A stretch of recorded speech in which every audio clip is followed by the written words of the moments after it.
just have to be prepared or palitan mo talaga yung draft order. Now, Blacklist International, it's still second pick for them.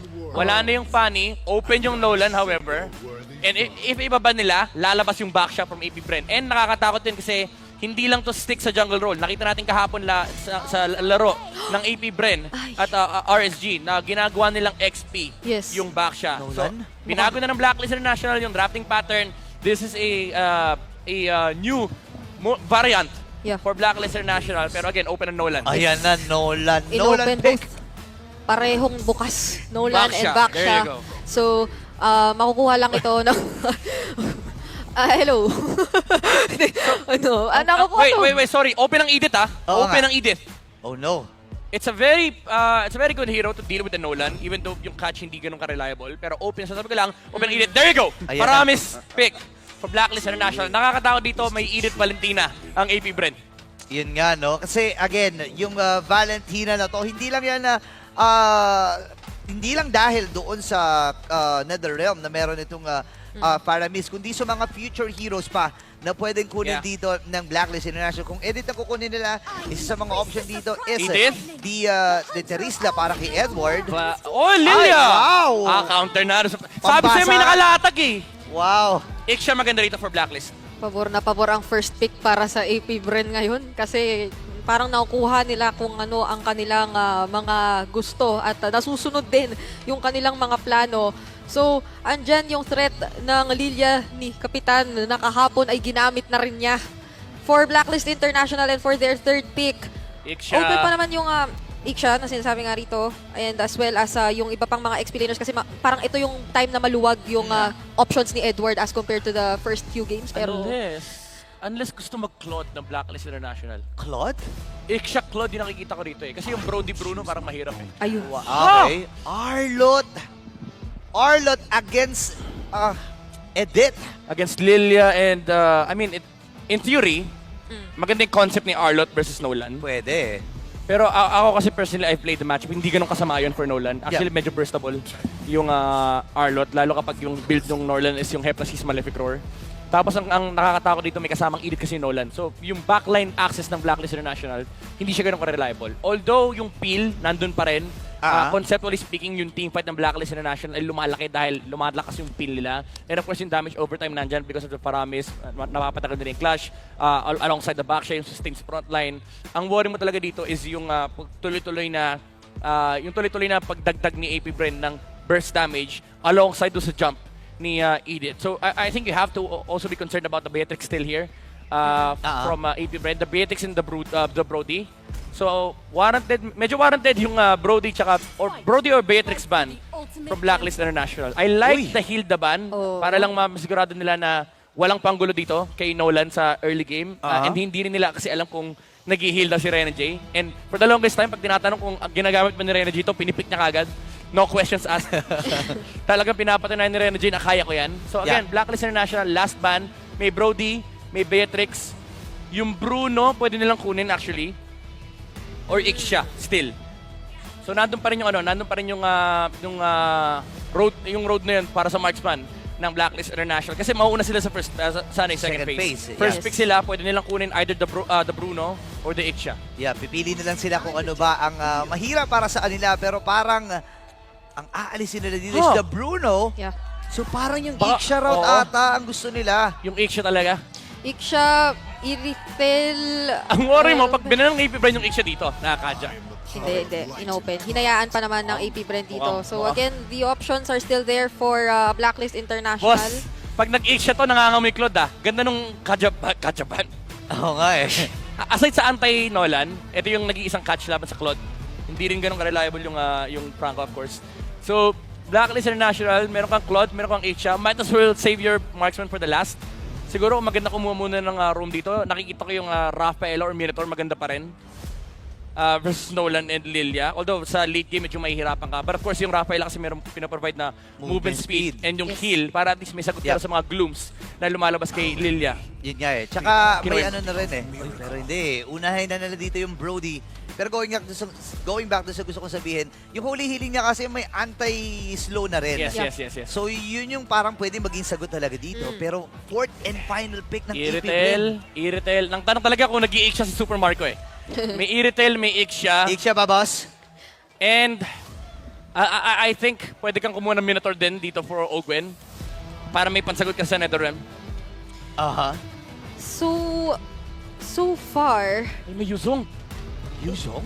Pwede ba Yuzong? May Yuzong, may X-Borg. Kung Ay. i-flex nila i-edit Oo nga, no? May Pwede. Yuzong, may X-Borg, may Khalid, may Parang- Pakito. parang Ogwen eh. Parang Ogwen to eh. Parang Minotaur, no? Para mas reliable team fight talaga. Oo, Catch. may heal pa, may heal pa. Oo. Pero ito, Then Bea. Matrix. Ay! X-Borg talaga. Ay! XP sa XP. Novaria. Rena J, Novaria. Novaria mo na ba to? Novaria Umino or Rafa. Nova. Yung Holy Baptism din kasi parang pwede nilang gamiting pang pigil. Ah.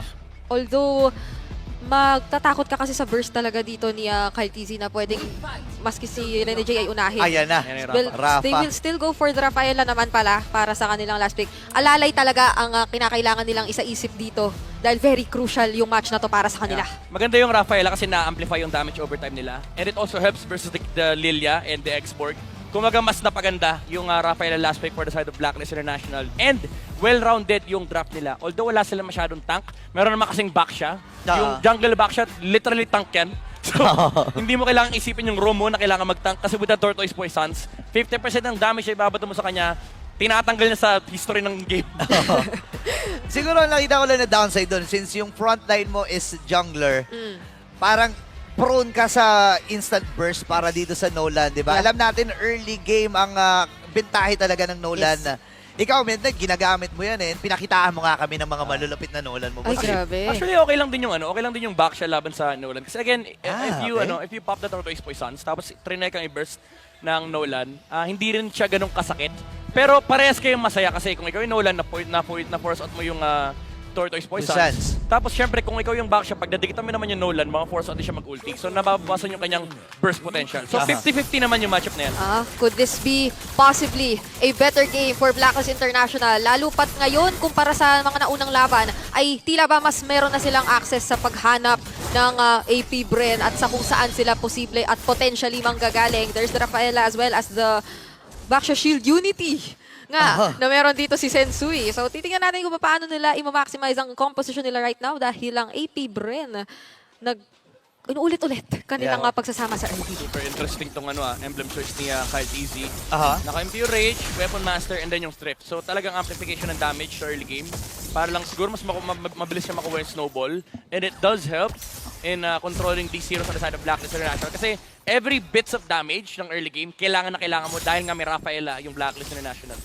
Ang bilis din mag-farm, no? Actually, kung titingnan mo, no? Para sa early stage ng dalawang junglers na hawak ni Kyle TZ at ni Sensui. So talagang nakakasama sila ng mabilis. Tignan mo, yung pag-ikot ni Sensui at pupuntirahin kagad dito si Ogwen. Uy.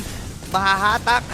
Pero mapapa-flicker, magandang pag-burn kagad Yeah. para sa Blacklist International and wala yun for the next 120 seconds. Oh, kung kanina si Ogwen ang kusang gumamit ng flicker para talagang gulatin ang Blacklist. Mukhang ngayon pumapabor naman at masaya sila doon sa kanilang naging pagkaka-force. Kaso si Oheb dito medyo... Rene J.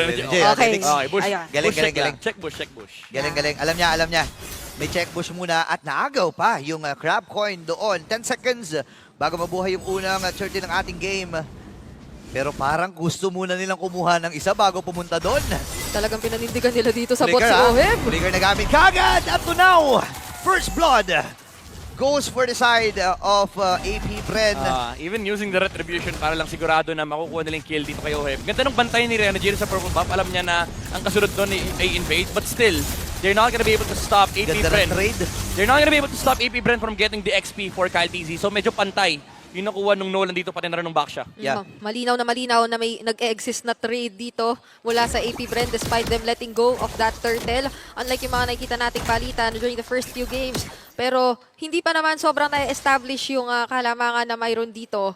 Kinakailangan lang siguro doble ingat kasi Brody sana ito. So you would expect na mas makakatagal at makakasustain siya mag-isa sa kanyang lane. Yun nga eh. Tsaka nakaplato na rin eh. Halos 60% na yung nakuha doon sa shields.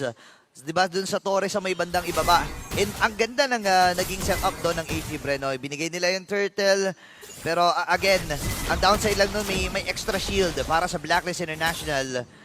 Pero may paikot-ikot na naman. Dumadrive by si Sensui. Kaya alam, sinusunog si Edward dito. Parang nalulugi siya sa Fox, oh. Lugi talaga siya dyan, Arlot at Okay, Export. lost Oy, insanity, medyo lost delikado to. insanity. Blap, Lalim blap, na, blap, blap, blap. lalim na. Blap. Flipper, ginamit. Blap. Doon yung mga dashes. And Edward ay makakabawi. Yeah, I mean, that was a greedy dive by the Exborg. Pero gusto ko lang i-highlight dito yung hindi madalas napapansin na movement ni Ogwen.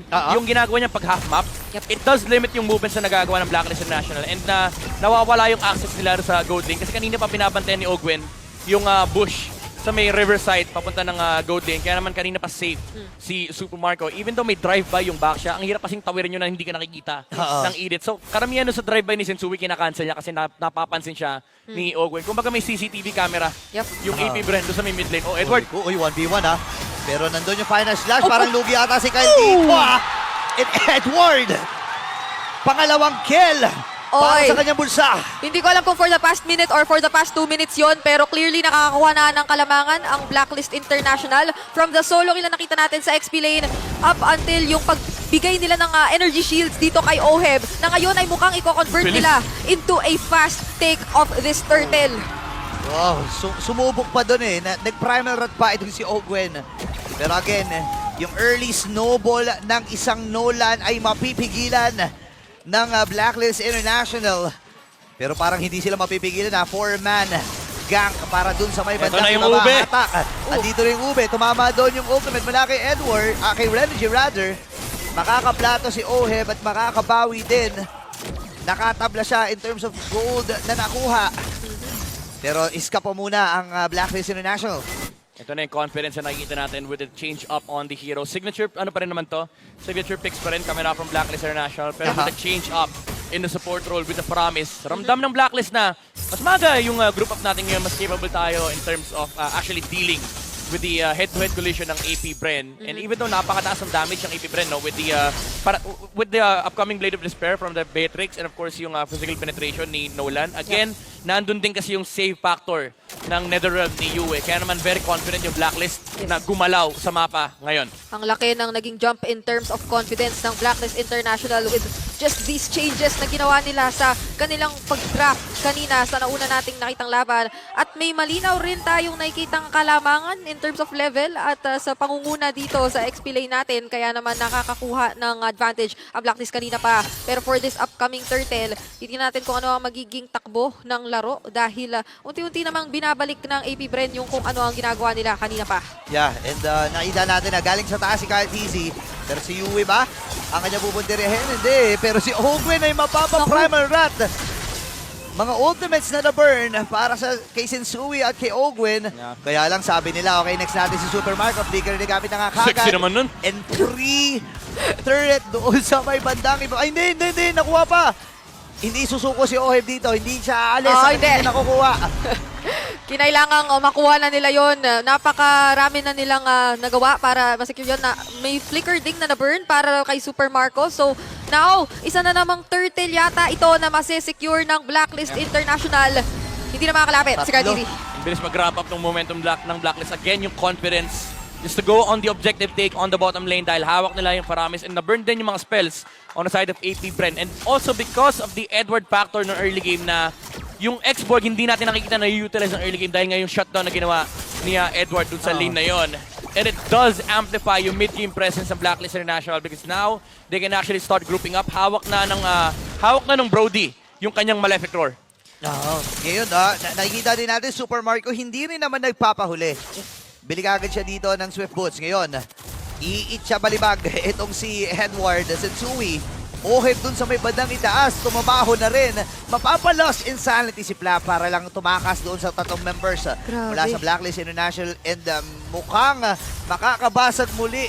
Dalawang tore para kay Oheb dito sa may bandang Inobjective. itaas. Inobjective Dinahan. gaming. Oh, hindi pa pala. Inuunahan mo daw kasi Burrito eh. Pero kay si Renny J, Ay. mapapabagsak kagad with those conflict Ogwen! ni Ogwen. Mapapa-primer up din siya. Yung sustain din nandun. Nagamit na rin yung ultimate mula Edward! dito. Si Zaldi, pero si Edward mapapatay si Super Marco. May pagsunog din. Shutdown para dito kay Kyle TZ at si Hensui ay makakapatay din ng isa. Pero mapupunta ang gold key para sa Blacklist. So far, 2-for-2 trade lang naman ang nakita natin doon.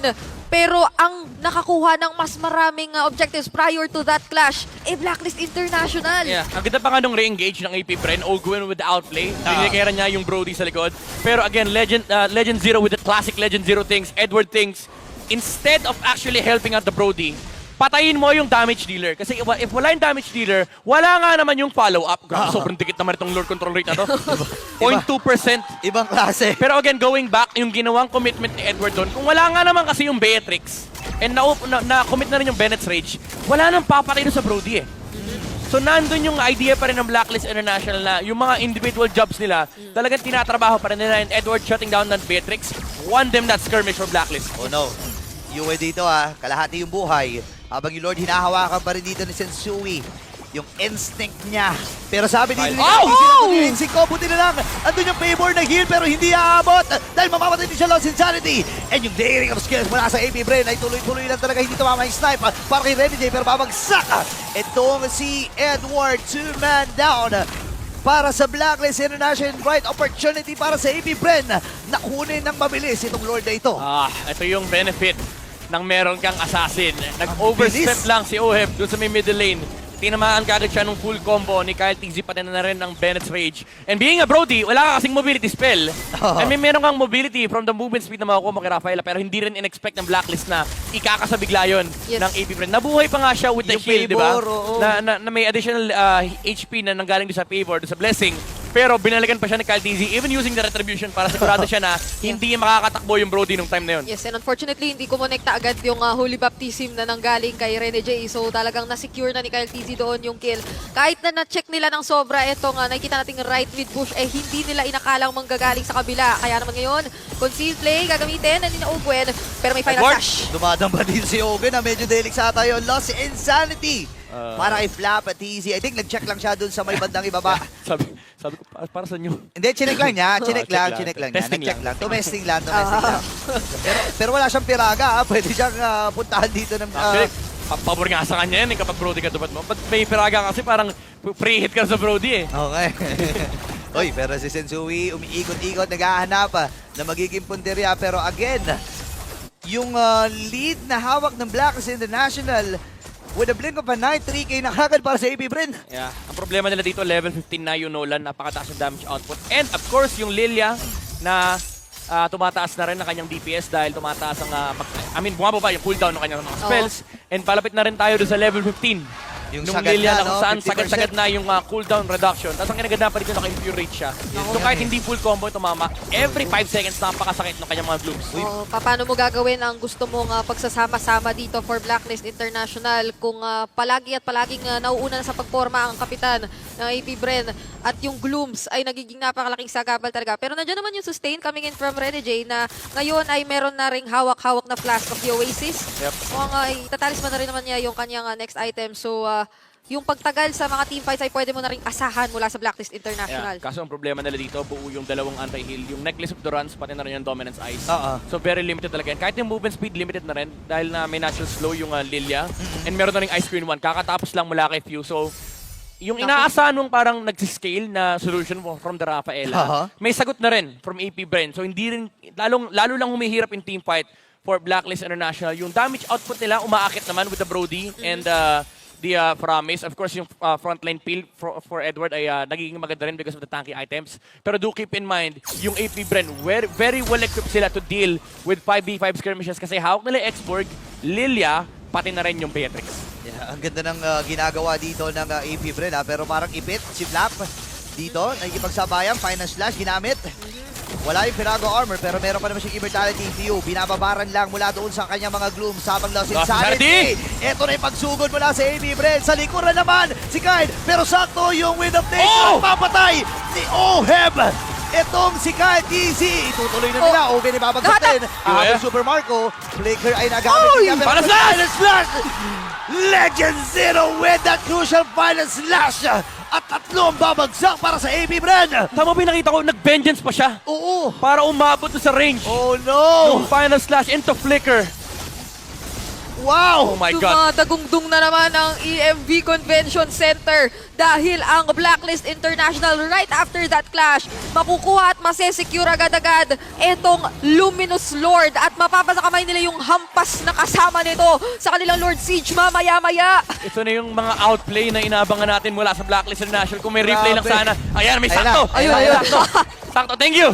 Thank you, Direk. Ang ganda nung, ang ganda nung hold ni Flap TZ dun sa kanyang last insanity kasi alam niya, pwede niyang gamitin yun as a re-engage after ng immortality. Pero nandun yung outplay with the Netherrealm, with the Wind of Nature, and ito yung habol ni Go. Edward. Yes. Final slash into flicker, naabot pa niya yung Beatrix. Wow, nakita natin kung paano kabilis magbaliktad ng mga nagiging teamfight itong Blacklist International at ngayon kumpleto naman ang AP Bren. Mataas din yung clear wave nila. Kaya pa nilang dumipensa pero ready ang Blacklist International. Hindi sila papayag na ma-3-0 dito sa laban na ito. And ngayon, Sensui versus Oge nakikipagbabaran lang doon sa Tortoise Presence. Successful ang pagdepensa ng Bees. Oh, conceal. Pero kung sila gagawin ha, okay, naghahanap din ng mag-iipon din niya. Pero andun si Yue, pinupunti na din. Netherrealm? Netherrealm. Oh, na-attack! Yung attack! And a crucial attack mula kay Yue. Flicker, palabas para dito kay Flap TZ. At lumamang muli ang Oh, Blacklist Kyle. sa yun. Parang hindi na basta si Rene J yung umaantabay at umaalalay ngayon, maging si Yue, nagiging tagatulong para siguraduhin si Oheb, bukod sa mabubuhay, magagawa pang patayin si Kyle TZ. Very big misplay kami na from Kyle TZ. Ginamit niya kagad yung ultimate niya, trying to burst down Yue. Pero hindi niya tinake into account yung Netherrealm, yung Flicker, and of course yung Hatak mula doon sa Shadow Stampede. Taking down the jungler of AP Bren. And dito na natin nakikita yung pagbaliktad ng momentum dito for Blacklist International. Napakataas pa nung damage output ni Yue dito, especially with the bounces. Yeah. Dahil dikit-dikit din naman yung AP Bren. Ang unang sumasunod dyan, of course, yung mga frontliners. Sila Nolan, yung Edith, and pati na rin yung Xborg. And remember, naka-Divine Glaive din yung Paramis ng Blacklist International. Ito yung sinasabi natin kanina na comfortable talaga si Yue. Pag hawak niya dito yung Paramis, hindi nga siya full utility eh. Nagda-damage build din talaga yung Paramis ni Yue. Ito lang yung adjustment na nakita natin na parang pinaka-significant in na nakikita natin sa kanila. Pero ang laki na agad nung naging impact o naidulot sa pagbabago ng timpla ng laro for Blacklist International. Ngayon palalo na meron papalating na Lord dito sa bandang top lane natin. Especially nasa bot lahat Daming dimension ha? Daming dimension. Bait ata to, 5 members mula sa Blacklist International pero matutulugan kaagad ng AP Bren. Abot. Kung sila gagamitin, hahabulin ba? Okay na ang pag-iipon tiro dito, tumama yung stun. Tournament memory pero may paghatak din mula doon sa mga batteries na meron itong si Flap, TZ. And again, AP Bren, alam nila na lugi sila so silang nagdesisyon na umatras. At alam na ng Blacklist International na kaya na natin silang labanan ng 5v5. Oh, dalawang flicker pa naman ang napagamit doon para sa AP Bren. At si Rene J na nag-flicker din naman, papasok. Pero in an attempt to stun Super Marco doon, hindi man naging successful. Kita-kita mo yung kalamangan sa nakuha nila eh. From AP Bren, yung mga na-burn na skills. Ngayon ay nagtatransform nung Paramis. tapang nila ngayon sa Lord. Yung yung Ghostbusters. Ang sakit. Grabe. Xborg yan by the way. 1/4 HP agad yung nababawas doon sa Slash! dito ni Edward. Final slash ko na to. Wala kagad yung Viraga. Torn apart. And yung mga normal hits, hindi. May torn apart memory pa ba siya? Andun yung storm mula kay Oakwen. Mapipilitan mag-black shoes agad. Itong si Pew. May mga resources na nagamit. Kaltisi, medyo delikado yung mga papasok na gano'n eh. Gusto niya ata niyang sumilip sana at kumuha ng isa. Pero ready ang Blacklist International sa ginagawa dito ng AP Bren. Nag-commit na lang din talaga sila kasi very soft commitment lang yung final slash for Blacklist International alongside the Torn Apart Memory. Basta mawala yung Firaga Armor ng Xborg. Ngayon, na-burn na rin yung immortality ni Flap TZ. So AP Bren, they really have to be careful with how they engage in this fight considering na may Netherrealm pang problema. Dalawa yung na final slash! Ngayon, ito na ba ang pinale? Pop yung emo. Si Kyle TZ nag-aabang lang. And Oheb makakuha ng kill. Sino makaka-retry? Si Ogwen pa ang makakakuha nun. Ngayon si Flap TZ lang ang naging kabayaran. And crucial still from Hive. Uy, sobrang ganda na nung pagpatong eh. Final slash sabay Holy Baptism onto 2 members of AP Bren. Pero Ogwen with that steal. Edward! Flicker, final slash, wala siyang tinamaan doon ha. Ito na yung re-engage para sa AP Bren. Pero ang sakit. Crucial din, pero may sunog. Hindi na pagpagan yung sunog rito. At ang AP Bren, kulang sila in terms of numbers. Alam ng Blacklist International talagang itutuloy na nila. Look at Edward, look at Edward. Mula sa mga agents, Edward. Pero yung Lord sa itaas ang magsisilbing pag-asa ng AP Bren para mapabalikwas ang Blacklist International. Itutuloy-tuloy na sana yata yun eh. Pero kasi you have to acknowledge din yung wave clear dito. Both ng X-Borg as well as Para ng yung Beatrix flow, na yung flow. meron. Ayaw Pero nila andito pauwi. sila. Ayaw nila Mabol. pauwi dito. Kyle. Kyle Tisik, alating kagad yung buhay. Napakasakit. Netherrealm. Yung mga normal hits, Uheb. Netherrealm nagamit din. And yung katiting na shields na yon ang nagsalba kay Flap. At ang buong kupunan ng Blacklist International, kahit nakuha yung Lord ng AP Bren, oks na oks lang eh. And even in the midst of AP Bren chasing Blacklist International, nung bumalik si Yue, sabi niya, ang kulit nyo ah. Kulit Sige, niya, ito, ah. multo. Bakit naman may sound? Hindi, ganun talaga. Okay. Yung mga normalists kasi, ano yun eh. Ang sakit kasi nung ano, Kidnap yun eh. ang sakit din nung Ghost versus din talaga ni Yue. And of course, yung Totoo. Netherrealm. Ito yung totoong ube for Blacklist International. Dikit-dikit, sama-sama. And AP Bren, kahit maghabol sila, yung pagpasok ni Kyle TZ kanina, nakita natin isang buga lang nung Ghost versus kalahati kagad nung buhay niya. And they have to keep in mind na hindi lang ito yung initial damage output kasi may palabas pang torn apart memory mula kay Oheb. Fortunately, nung time lang na yun, wala. Hindi nakas kagad from Oheb. Pero again, yung damage output ng Blacklist International at this point is overwhelming. Pero, magkakaroon tayo ng change up. Meron ng Divine Glaive with the glowing wand. Itong CPU. So yung Lilia, sumasakit na rin. Umahap din na. May solution sila sa Netherrealm. Ang isang problema nila dito is again yung mobility na binibigay ni Rene J. But may dalawang Ice Queen naman ng AP Bren. They just have to look for angles na hindi sila may initiate ni Edward. Kasi for the longest time, si Edward, si Legend Zero talaga yung nagsistart ng fight dito for Blacklist International. Okay. Siya talaga yung nangunguna. At ngayon, si Sensui naman muna. Medyo mamamataan siguro yung mga players ng AP Bren. Ramdam ng Ano audience. yung sinisigaw yun? Napapasigaw yung mga audience. Nakita kasi nila na mag-isa dun si Pew sa may bandang ibaba. Pero gusto ko lang sabihin ang ganda ng ginagawa ni Edward dito. Sobra. Lahat ng mga damong dinadaanan niya, tinataga niya muna eh. Ayun parang check muna. Check muna. Pag nagmarka kasi, may tao dito. May tao. Hop. Pero ngayon, mabilis na pag-atras para sa Ito na yung AP. level 15. 5 segundo. Ito na yung level 15, guys. Level 15. And yung Lord na ito ay medyo makunat-kunat at masakit. Ay! Pero final slash gagamitin. Edward! Magkukumit nga ba ang Blacklist International dito? Torn apart memory na gamit na. So may kabitinan pagdating sa resources. Habang si Super Marco, ito na naman yung mga El Classic na split at yung clear wave. Pero dahil doon may idea ang Blacklist International Edward, kulang. Edward. Ang AP Bren, andun naman yung mga pagkapas. Basag ba kagad yung piraga dito pero Oh! mabuhay pa. Edward, pero may immortality dito si Edward. Kaya niya bang tibayan? Final slash.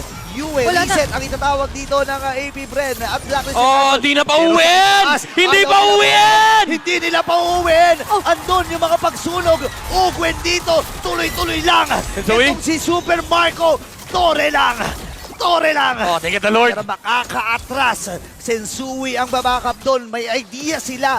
Wala yung jungler para doon sa magiging Lord. Nag-ulti pa si Ogwen. At ang AP Bren, masisecure to uncontestedly. Ang akala mong go signal na dapat dahil wala si Super Marco ay siya pang kamuntikang maging hudyat nitong laro. Ano nangyari? Ang ganda sana ng attempt ni Edward na i-close yung gap versus the X-Borg. Unfortunately, pagka-vengeance niya, yung Edith yung nakasalubong niya, and nandun kagad yung re-engage mula kay Ogwen. Pero look at the damage coming na from Yue. Grabe, ang sakit pero tinutuloy lang nila muna yung Torre. Bagsak yung gitna, may mga padya-bombits pa doon sa posibleng pag-engage dito ng Blacklist International. At ngayon, kumpleto na ni halos ng mga items dito ang AP Bren at Blacklist International. Kaya lang ang problema, yung flow ng minions at binanggit kanina ni Midnight, makunat, matigas. Itong Lord na ito at kailangan talagang tibayan ng Blacklist. Yung puso ko. Okay. Yung puso ko, guys. Oh no. May brute force na rin na hawak yung Lilia, so may mobility, may tankiness na rin, kayang-kayang nang umarap. Yes, And na. mag-front if you. Pero yung Okay. wave clear talaga ang kailangan isipin ng Blacklist International dito. Kailangan maubos nila yung minion waves. Okay, may attempt dito. May pinaplano si Ogwen.